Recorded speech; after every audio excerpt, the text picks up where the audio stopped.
salaamaaleykum mbokku internet yi ak abonné yi tey vendredi 12 juin 2026 dama bëgg ak ñëw ak yéen ci benn analyse bu ndaw ci ñi ma jàpp ni ñooy les hommes les plus puissants de ce monde ak ci ki ma jàpp ni seppi ko ci ni mooy l'homme actuellement le plus puissant du monde.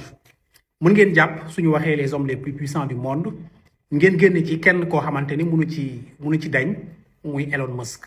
tey vendredi 12 juin la société bi di SpaceX entrée en bourse loolu yóbbu na fortune am ci dayo bu toll ci 1000 milliards. C'est la première fois dans l'histoire de l'humanité en tout cas ñu gis benn nit daal di posséder lu tolloog 1000 milliards de dollars. xam ngeen xaalis pouvoir bi mu am ci suñu société yi mun ngeen jàpp ni ki xamante ni moom ëpp xaalis ci àdduna bi kooku mën na nekk l'homme le plus puissant du monde. parce que li mu mën a influencer ak li mu mën a dogal ci ay kopparam bari na moo xam ci entreprise yi lay doon moo xam ci suñu société yi lay doon mais pour man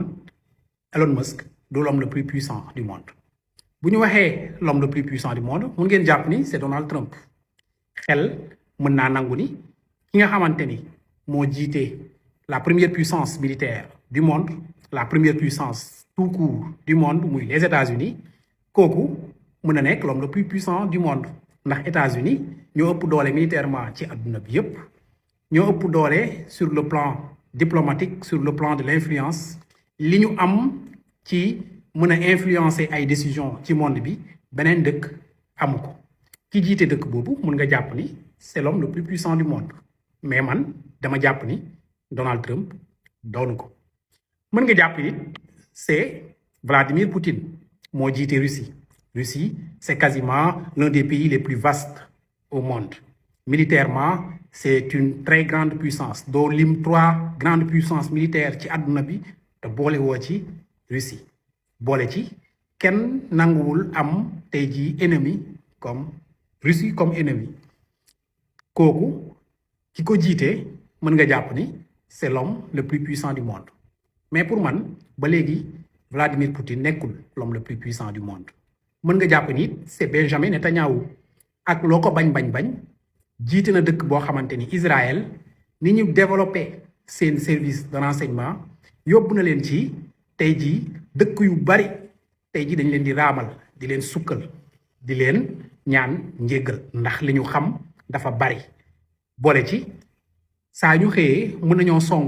voisin bu leen neex guerre te yeneen dëkk àdduna bi yëpp ñoom la ñuy faral te kenn xamul lan moo tax. kenn xamul ba léegi Israël fan la téye États-Unis fan la téye dëkku Union européenne yi fan la téye yeneen dëkk yépp ba lépp lu mu dugg tooñ sës ci ba ci mur bi ñu wëlbati ko mu mel ni moom la ñu tooñ. gis ngeen ni ñu def Gaza. gis ngeen récemment bi ñu songee ñi nga xamante ni ñooy Iran wala Liban ñëpp wëlbati ko faral leen ni ñoom am nañ droit défendre seen bopp. ki jiite dëkk bu mel noonu mën nga jàpp ni c'est l'homme le plus puissant du monde parce que mën na xëy song ku ko neex te kenn du wax dara ñëpp dañuy tëj seen gémmiñ wala ñëpp dañ koy faral. mais pour man ba léegi Benjamin Netanyahu loolu def ko l'homme le plus puissant du monde. mën nga jàpp ni c'est Xi Jinping, le président chinois. il dirige l'un des pays les plus peuplés au monde. dëkk boo xamante ni kenn na tapleetul ni c'est la première puissance économique du monde. puissance également militaire kenn sañu ko songu guerre. donc ki jiite dëkk boobu te comme àdduna bi ci loxoom mën nga jàpp ni c'est l'homme le plus puissant du monde. waaye pour man ba léegi nekkul l'homme le plus puissant du monde actuellement. mën nga jàpp it ni Kim Jong-un nga xamante ni mooy jiite Corée kooku dictateur la ñëpp en tout cas dictateur lañ koy traité. amul benn dëkk ci àdduna bi bu xelam dem ci jóg songu militairement ki nga xamante ni mooy Kim Jong-un ak waa dëkkam di Corée. kon ku jiite dëkk boo xamante ni kenn sañu laa song ngay puissance nucléaire mën nga jàpp ni tey jii kooku c'est l'homme le plus puissant du monde. waaye pour man ba léegi doonu ko. ci sama analyse ki nga xamante ni actuellement mooy l'homme le plus puissant du monde mooy Mojtaba Khamenei mooy guide suprême de l'Iran li tax ma wax ko le 28 février bu ngeen fàttalikoo États-Unis ak Israël dañoo booloo seen doole dem songu ñi nga xamante ni ñooy Iran pour renverser le régime des ayatollahs ñu bombardé li nga xamante ni mooy kër Ali Khamenei rey ko rey ñi nga xamante ni mooy jabaram rey ay jarbaatam rey gorom et cetera nga xamante ni moom moo doon soxna kii ci Mojtaba Khamenei ci song boobu Mojtaba Khamenei dafa jëlee ay blessures yu grave guerre bi nag continuer na ba tey ñuy wax ay waxu cessez-le-feu ay accord d'ailleurs Trump ak médias américains yépp annoncé nañ ni dimanche mën nañoo signer un protocole d'accord entre les États-Unis et l'Iran boo xamante ni am na ay points d'accord yu bëri yoo xamante ni déggoo nañ ci bi ci ëpp solo mooy uranium bi nga xamante ni Iran dafa lànk ni du ko jox États-Unis du ko jox it beneen réew États-Unis ak Trump ñoom ñi nga xamante ni bëggatuñu dara ci guerre bi dem nañ ba nangu condition boobu daal di def compromission daal di wax ni li nga xamante ni mooy uranium bi Iran mën na ko garder mais dañ koy mettre sous surveillance d'experts de l'ONU apparemment waa Iran nangu nañ loolu li tax ma ni Mojtaba Khamenei mooy l'homme le plus puissant du monde mooy dafay jiite dëkk bi nga xamante ni moo yor 12% des réserves mondiales du pétrole 206 milliards de barils de pétrole de réserve la Iran tey jii mooy contrôler détroit bi nga xamante ni ci àdduna bi moo fi ëpp solo am contrôle it ci beneen détroit bu ñuy wax Bab el-Mandeb foofu nga xamante ni 12% des transactions mondiales fa lay jaar donc mu contrôler li nga xamante ni mooy ñaari détroit daanaka yi ëpp solo ci àdduna bi am 3e réserve mondiale pétrole nekk dëkk boo xamante ni 1,6 million de kilomètres carrés la ba pare am près de 90 millions d'habitants yoo xamante ni yépp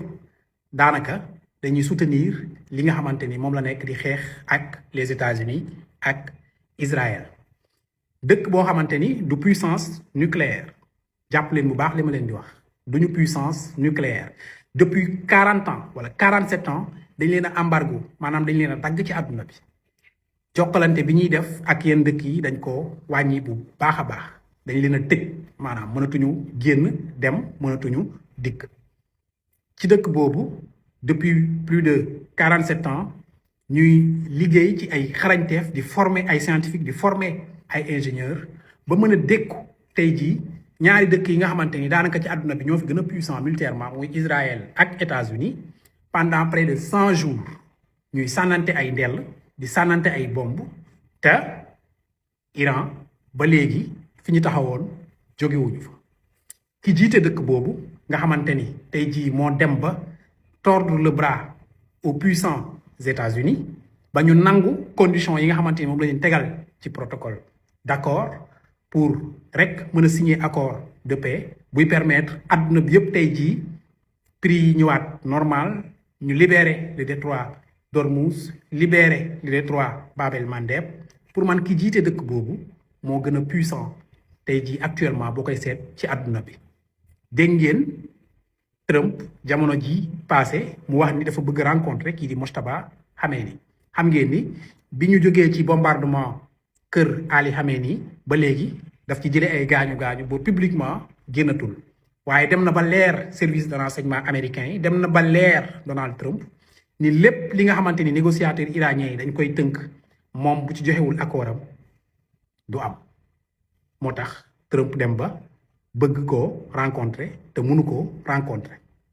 mënu koo jot ci téléphone amul kenn ku ci dirigeant adduna bi ku mën a waat ni mën nga jot téléphone Mojtaba Khamenei nit koo xam ni dafa gaañu